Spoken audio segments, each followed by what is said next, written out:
When was the last time you and your partner had real talk about your feelings? Yes, you. When was the last time? My name is Abdurrahman Idris, and you are welcome with me on the journey to become a better spouse.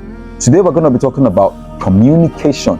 Yes, effective communication with your partner. Effective communication with your partner is one of the key ingredients to a happy marriage. So today we're going to be talking in depth about what effective communication is and how it relates to intimacy in marriage. Let's take a cue from the Holy Prophet Muhammad sallallahu alaihi wasallam. He was an excellent communicator, and he displayed this a lot during his dawah and of course in his marriage.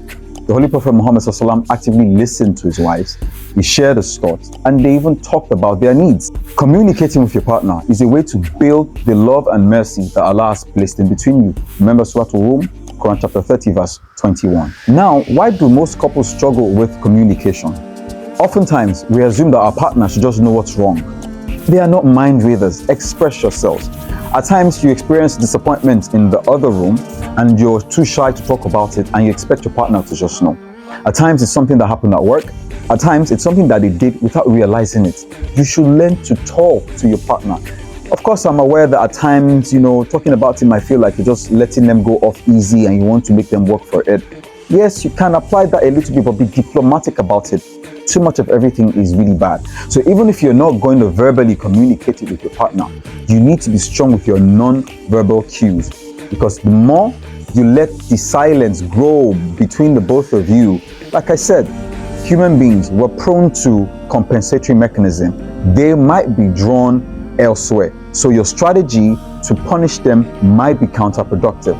So please communicate with your spouse. If there's anything wrong, be mature about it, be an adult about it, talk to them about it. You won't die. Poor communication blocks emotional and physical closeness, and it pushes you to bad communication habits like stonewalling, like yelling, like being angry, which will chip away at the love and mercy that Allah has placed in your marriage bit by bit. And if you let it fester, can break such relationship. So what's the way forward? What's the way out? I'm going to be sharing with you some tips. Of course, there are many tips, but I'm just going to be sharing with you 4 tips that I've learned along my journey on becoming a better spouse. Firstly, you need to have daily heart-to-heart sessions with your spouse. As you're humans, we'll hardly go a day without offending our spouse. So you need to make it a habit regularly, if not daily, communicating with your spouse. Let them know what they did wrong, constructively. Don't come off as being antagonistic. Because usually if you come off with fire, if you come up with a negative force, you might likely repel with a negative force. So approach your spouse with a level head, with calm demeanor, letting them know, okay, this is what they did wrong, or this is what they are doing that they should do more of, so this way they get that reinforcement positively to know, okay, to keep on doing this, and they get that message, okay, you don't like this, so they can stop it. But imagine a situation whereby they think what they're doing, you like it, but you don't like it, and they keep doing more of it. Then it's just going to make you keep on resenting that action until ultimately you start resenting them, then the marriage. This is really bad.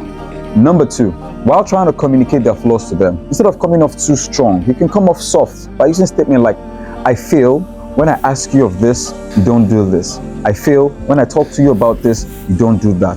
This comes off less blaming and more connecting. 3, talk about your intimate needs. Men have this idea of, okay, this is what a woman wants. And at times having zero clue about what a woman really wants. If your man is doing what you don't really like, talk to them about it. You might think, yes, you're hurting their ego, but it's going to hurt the relationship even more if you keep quiet and then it builds up and then it blows up in your face. So talk to them about it. They might think this is what they're doing that you like, but you don't really like it. They might think this is your love language and you don't really like that. Why not call their attention and I don't like this, but I love this. I love it when you do this. I love it when you do more of this. If you're going to criticize them, don't let it just be about criticism alone. Also talk about the positive, so that way they see you as someone who's truly trying to be constructive about the marriage. So they won't go on the defense and go all out by attacking you, which is really bad for the relationship. Lastly, make a dua. Yes, dua is the sword of the believer. So make a dua if you're making an attempt and it's really not working out. Make a dua to Allah subhanahu wa ta'ala to help provide clarity in your relationship. You're trying to communicate with your partner, they're not really understanding you well enough. Make a dua to Allah to guide you and also guide them to you. So that way you can both meet each other halfway. Inshallah, this is all we're going to be saying for today. Like I mentioned, there are so many tips. If you'd like to share some with us, hit us in our comment section, drop some wonderful tips so we can all get to learn. Like I told you, this is a learning process for us all. I'm not perfect. I'm also on that journey. I still remain Abdurrahman Idris, and I thank you for joining me on the journey to becoming a better spouse. Until another time, masalam.